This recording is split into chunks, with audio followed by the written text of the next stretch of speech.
YouTubers, and welcome to another Doctor Who action figure review. Today I'm looking at the Pyramids of Mars Priory set, which has just been released through Forbidden Planet and Underground Toys as another classic series exclusive. This is the big one. This is the one a lot of us have been waiting for. As you can hear by the sound of my voice, I'm incredibly excited. Why? Well, Pyramids of Mars is easily one of the best Doctor Who stories ever made. It is joint top with Deadly Assassin for me. It actually probably beats Deadly Assassin, so yeah, I am going to say that Pyramids of Mars is probably my favourite Doctor Who story. And if you haven't watched it, my god, what's wrong with you? Go and watch it, it's fantastic. This is the Priory set. As you can see, we have got a lot of stuff going on in this set. It was unofficially announced a little while ago, the packaging was teased, and we could see all these cool little bits and pieces that were going to be coming with it. And yes, everyone was getting rather excited. It has actually been out in America for about a month or so, but now it has arrived in the UK. So, has it been worth the wait? Well, let's take a look. So the packaging for this set is quite different from that we normally see with the Classic Series figures. Obviously the design is still the Classic Series design that we see across all Classic Series merchandise. However, in this case, it is not the traditional window box. Instead, we are treated to an image of the Marcus Scarman figure, as well as the sarcophagus and the canopic jars, all of which have been placed on a very nice diorama of the Priory. The only issue with this not being a window box, of course, is that you cannot see the quality of the figures inside. So if you're worried about there being an issue with the paint applications, say perhaps your Marcus Scarman might end up having cross eyes, you really can't do anything about that. That is just, you're just going to have to go with it. The side of the box shows off some of the features of the figures and accessories inside the set. And the back of the box also features another really cool setup. So we have the usual images of the actual characters from the episode, and we also have a nice little bio about the episode, and very unusually, a quote, this time from Sutekh the Destroyer. Now the thing that I really love about the back of the box is this really cool picture of all the mummies and Marcus Scarman on the Osiris war rocket. And once you've opened the packaging, this is how the figures are displayed, and along with that comes the Osiris war rocket. So the Osiris war rocket comes flat packed, as you can see. Obviously the Osirans are big into their IKEA and flat pack furniture, and from there you can build your pyramid. Marcus Scarman. We have a figure of Marcus Scarman. And just let that sink in for a moment, because I still can't quite wrap my head around the fact that we have a toy of this guy. Now, I know for some people they're probably thinking, well, so what? Well, what does that matter? But if you're like me, and you grew up watching Doctor Who, and if you were born during this era, and you know this story, the idea that we've got a toy of this character is somewhat baffling. And yet, here we are. We've got Marcus Scarman. We have Bernard Archard. And he's absolutely fantastic. He is an absolutely excellent figure. So the base for this figure is the James Lester action figure from Primeval.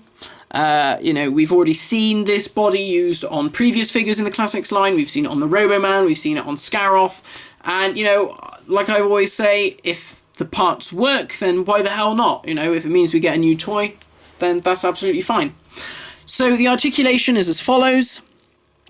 Articulation at the neck, at the shoulders, at the bicep, at the elbow, 360 degrees at the wrist. He has a T-joint crotch, which means his legs can go forward, but they are slightly hindered by the jacket. They can go forward, they can go sort of out to the sides, and we also have 360 degree articulation at the thigh and knee articulation like that. The face sculpt is undeniably excellent. It's an absolutely phenomenal sculpt. It is so good. It is very much like the actor, as you can see. I mean, there is no mistaking who that is meant to be. It is probably one of their best. The paint applications on the head also help make this figure, because the flesh colour is very pale, much like it is in the episode. They've given him the red around the eyes to give him that undead look, and all of the washes and things on the hair is excellent. It really does make the head pop. The body features a few new pieces. So for instance, here we have the jacket is a separate piece from the rest of the body. That is a new sculpt. I don't think we've actually seen that anywhere else before, so that's nice. And of course, underneath we have the sculpt of the waistcoat and the little cravat with the Edwardian high collar. Now, who knows, perhaps these elements are going to be used elsewhere. Really nice sculpting here, you can see all the fine details of the piping around the lapels. All of the patterns on the tie are really crisp, and it does look very, very good. I do, however, have one discrepancy with this figure. This has been painted on. It's obviously meant to be part of the jacket, it's meant to be some creases, and it's meant to be like some sort of belt piece, I don't know what you call that on a jacket, that goes across the back. Now, rather than sculpt it on, which I'm sure there are reasons, instead it's been painted on, and it kind of looks like a cartoon. I reckon it could either be one of two things. It was either a costing issue, or more likely, this jacket has been sculpted for use on perhaps another figure, and they thought, well, we can't go to all that effort just to retool it to put that across the back, we'll just paint it on. I guess it doesn't look too bad, but when I first saw it, it did sort of take me by surprise, and I was like, oh, that's interesting. I don't know, maybe they should have just left it and not included it, or, gone with this. I'm not really sure. I'll let you make your own mind up about that. The figure also comes with an accessory, and in this case, it is this small cylinder. This is the coordinate selector. This is part of the Siren war rocket. The idea is that obviously you key the coordinates into this thing, stick it in your rocket, and it will go off and blow up where you want it to blow up. They have sculpted some nice little squiggles and things around the top, and that has a nice bronze paint job with a bit of a dark wash over the top to accentuate those key features. So, only simple, but effective. Now, another cool feature about this figure is if you have bought the previous Pyramids of Mars set, which was, of course, the Mars set, which included Sutekh with a jackal head and the Horus mummies, which were the mummies with the gold bands, and you can still find that review on my channel. Marcus Scarman also comes with a removable head. And, of course, you can take off your jackal head from Sutekh and plug the two together. Now, I will note that the fit isn't brilliant. This head does not look like it should be fitting on this body. It does, but you just have to be careful. I'm very cautious about doing it because I don't want to rub off the paint on the collar, and I don't really want to bust the plastic either. So I'll do it for now, just to show you. As you can see, I'm having a real hard job trying to get the head onto the plug. And so, after a bit of hard work, you do manage to get the head onto the body. Or he falls down. It is quite baffling. It's effective. Obviously, it looks kind of like it did in the episode. Obviously, they just superimposed the other head on top of Bernard Archer's head. They didn't actually stick it in anything. Obviously, with the power of toys, you don't have to worry about things like that. It does look quite bizarre. I apologise that I'm laughing, but it is quite mad. It works, it looks all right. Obviously, it is a bit big on his body, but it does the job. Why not? It's fantastic. You can recreate that final scene. I know it only got a very brief few seconds of screen time, but hey, if you can do it, why not? It's fantastic. Next, we have the main man himself, Sutekh the Destroyer. Where he treads, he leaves nothing but dust and darkness, and he finds that good. He has the more famous helmeted head. Obviously, a lot of people were a bit irritated that we never got the helmeted head the first time round, but this is the reason why we've got it this time. He has ball-jointed shoulders, which are hindered by this big shoulder piece here. He has 360-degree turns at the biceps, elbow articulation, and articulation at the wrist. He also has articulation at the waist, And if we look up his skirt, he does have articulation at the hips and at the knees. So the body is the same as the previous version, and it's all very nicely sculpted. All of this stuff on his shoulders, that's really nice. All of the highlighted sections, such as the piping on the arms, highlighted with red paint, they all look really good. Now, we all know Sutekh for this helmet, you know, this is how everyone knows him. He is one of the best villains that Doctor Who has ever had. All of the details on the helmet have been very well captured, and also the paint is nice and crisp, there's no bleeds, so it all looks very neat and tidy, which is fantastic. I'm particularly fond of the cobra that is popping out from between his eyebrows. That's been very finely sculpted, and the red paint, of course, helps accentuate that, so it's very, very good. And on the back of the helmet, you can see there's more of that black and red tubing, and we have a small little button on the back, and then this whole piece here is actually removable, because that is the battery compartment for the light up eyes feature. So as you can see, they work really well. And actually they work really well even with the lights on. Look at that, that's fantastic. So it's the first time we've actually had an action feature in the classic series line. Obviously the new series line we had stuff like the light up feature in the Reaper. I know that was obviously a bigger figure, that was a deluxe figure. The only sad thing is you have to hold the button down to make the eyes go. You can't just press it and let the eyes stay on. If they could have stayed on their own and then you could just like flick them on and off. But, and this is a very small but, I do think they missed a trick with this figure. Now, I could be talking out of turn here, because I don't know what goes on in the offices. For all I know, they had all this planned from the beginning. But, ideally, I think this version of Sutekh should have been attached to a throne. Everything below the waist could have been axed, chopped it off. A rotocast throne could have been made. They could have even sculpted this lower half, like sat down to the throne, so it was all one piece. And then what they could have done is just use this torso piece, plugged it into the rotocast leg/throne, and so we would have had Sutekh sat down. Now the reason why I'm saying this is because obviously the majority of the story Sutekh is sat down, especially when he's got his helmet on. Now, the reason why I say that they've missed a trick with that is because obviously, you know, we could have had him in that pose with that head. Fine. Now, obviously, I'm sure some of you are saying, well, hang on a minute, I only want him stood up like this. Well, Sutekh's head is removable because it shares the same body, as you can see. So what I would have thought would have been a good idea, maybe this is something they thought about, is get the jackal head figure, which has the standing body. You get your Mars set, you get that body. You buy your Priory set, you get this head on the sat down body, and then should you want to, you can swap the heads around. You know, so if you want to have him stood up with this head, oh, I've bought the Mars set, I'll plug it on there.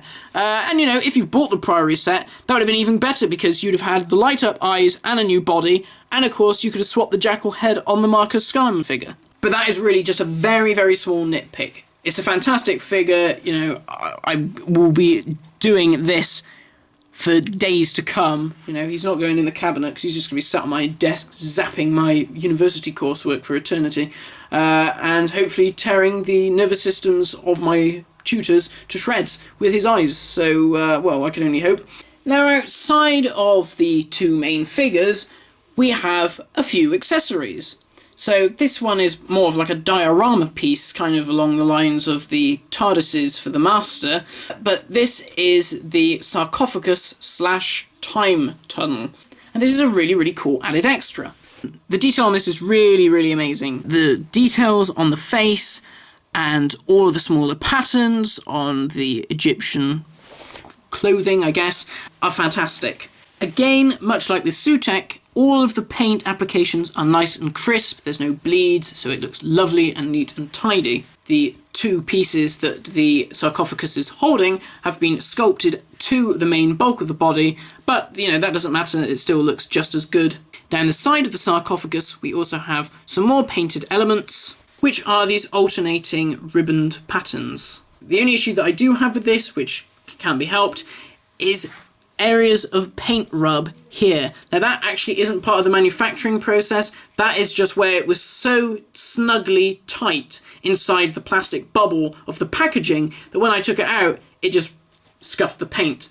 It isn't something that you can wipe off. I think it actually is the paint has been rubbed off of the sarcophagus. It's a shame you can't really see it in certain angles. At least the front hasn't been affected, you know, the actual key area, but otherwise it's very, very good. The sarcophagus itself also has its own little feature, which again, this is very cool. If you pull the two apart, like so, inside is a lenticular display of the time tunnel, just as it looks in the episode. This is a really cool special feature. You've got some really cool psychedelic colours going on there, just like it is in the episode. As a child, I always thought it looked like Smarties flying through space. A very cool idea. I think that's fantastic. That's really, really nice. Yeah, brilliant. The set also comes with 2 final accessories, which are the last 2 remaining canopic jars. Now, I've been kind of desperate to get these, just so I knew that we had all 4 of the canopic jars, because obviously it's not just a Doctor Who thing, that is just an ancient Egyptian thing. There's generally always 4 canopic jars. And so the fact that we've got the whole set is cool. Both are very nicely sculpted. You have the female head, which is a light grey paint with a darker grey wash to give it that stone-like effect, and the baboon head as well. The actual patterns on the canopic jars themselves are the same as on the previous jars, and it's also worth mentioning that these heads, or the lids, are glued on. Either way, it's just very nice to have them. So we have here our separate pieces of the Siren War Rocket. Now, I did contemplate just building it and then doing the review, but no, I thought it'd be better to actually look at it before I put the pyramid together, because some of the details I probably wouldn't be able to show you when it's all constructed. So let's just have a quick little look. So this is the base. It is very sort of heavy-duty card, you know, it's not going to break. What's very cool is that there is a sort of Egyptian design on the bottom. So at the centre we have some mechanical parts. It looks like some sort of thrusters or something, and these look like they're sort of built into the base, and then they carry on to the corners. So you have one there's one there, and then there's one at the top here. So I'm guessing they must be something like, I don't know, either like I said, the thrusters or power generators or something like that. But that's really cool. And of course, we also have, as you can see, hieroglyphics, which have been made to look like they're sculpted into the ground. And the hieroglyphs actually continue elsewhere onto the sides. They're not as vibrant as they are on the main chunk of the base, but they are there all the same. You'll probably be able to see that better in hand rather than on camera. Then we have this black piece here, which is the ramp. That's self-explanatory. It's got a little tab at the end for it to plug into the base. Sadly, mine does have a bit of a crease here. Obviously, it must have just got dinged in the box or when it was being packaged. This is the interior, and this all folds out. It's, again, same sturdy card. If you look carefully, you can see there's more Egyptian hieroglyphics written on there, and also there, which is a bit fainter, but you can still see it nonetheless. On the inside, there is also a little computer screen, which has more Egyptian hieroglyphics on as well. And then the outside of the pyramid is just what you expect, as you can see it on the box. And here is a small fold for you to use as the door to your war rocket. So let's see if we can put this together, because actually this thing doesn't come with any instructions, which is a bit odd, but I'm sure it's not going to be too difficult to put this thing together.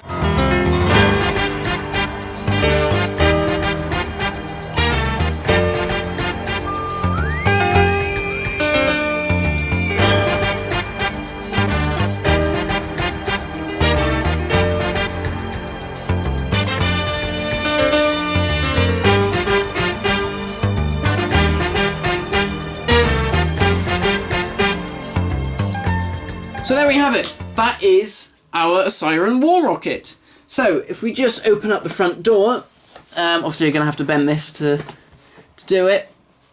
There we go. It has been already creased for you. And there we are. Look at that. Brilliant. So, you know, it's only made of cardboard, but it gets the job done. It actually has all three sides, unlike the prop, because they couldn't afford to build a full pyramid. And yeah, it's pretty cool. Now, obviously there is an issue here. This thing has just got a mind of its own. Not so, because the set actually comes with these. And it's a set of tabs, which are Velcro. And the idea is one on one side, one on the other, and then that will hold up your front door to your pyramid. Now, I'm not quite sure about these, because should I decide that I want to use this diorama in another fashion, maybe in an animation or something, if I stick these two things on there, and then I think, right, in this scene or whatever, the door closes, I'm going to have two big black dots, which is going to kind of take away the illusion that this is a mechanical machine and not a bit of cardboard held up with Velcro. So I'm not really sure what to do. I'll be honest, I probably will end up just doing it, but I'm sure I've heard some people say that they're not overly strong or they don't hold particularly well. I'm not really sure. But yeah, maybe I will just bung it on there like that and keep it open. But there we are, guys. That's it. That is the pyramid. So, like I said, if I'd have tried to review it constructed, you would not have seen anything inside here, not unless I shined a light right inside it. So it was a lot easier to do it that way. But no, I really, really do love this. This is absolutely fantastic. You know, it's very simple, but it really does create the desired effect. And yeah, that is really cool, and I really hope that should the classics line keep going, we'll see more sort of things like this. I mean, I'm not really sure what other stuff they could do. Obviously, this is quite a basic thing, but if they were able to do other things like this, or perhaps even time zone play sets like they do with the 3.75-inch figures, that would be really, really cool. So yes, no, this actually gets a big thumbs up from me. Final thoughts on this set. Is it good?